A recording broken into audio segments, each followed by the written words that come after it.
मध्य रेल्वेच्या अधिकाऱ्यांनी काही दिवसांपूर्वी मनमानी करत बदलापूरच्या प्लॅटफॉर्म क्रमांक 1 वर लोखंडी जाळी लावली आणि प्लॅटफॉर्म क्रमांक 1 जो आहे तो पूर्णपणे बंद केला। त्यामुळे आता होम प्लॅटफॉर्मवर काय लोड येतोय ते आपण पाहू शकतो।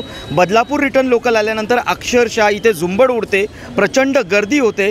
हा प्लॅटफॉर्म इतका नॅरो आहे, इतका छोटा आहे की या ठिकाणी चेंगराचेंगरीसुद्धा होऊ शकते। म्हणजे पीक अवर्सला आपण बघितलं असेल किती गर्दी होते आणि रेल्वे प्रशासनानं कुणाचंही मत न घेता, कुणाचंही सजेशन न घेता परस्पर लोखंडी जाळ्या लावून प्लॅटफॉर्म बंद केलेला आहे। त्याचा प्रचंड मनस्ताप जो आहे तो बदलापूरकर प्रवाशांना सहन करावा लागतोय। 2 दिवसांपूर्वीच इथले खासदार जे आहेत बाळामामा म्हात्रे त्यांनी बदलापूर रेल्वे स्थानकाची पाहणी केली आणि अधिकाऱ्यांना समज दिली। त्यावेळी त्यांनी काही तांत्रिक कारणं दिली आहेत की काही तांत्रिक कारणं, आम्हाला लिफ्टचं काम करायचं, आम्हाला एस्केलेटरचं काम करायचं, ते काम पूर्ण झाल्यानंतर या जाळ्या आम्ही पुन्हा काढून टाकू।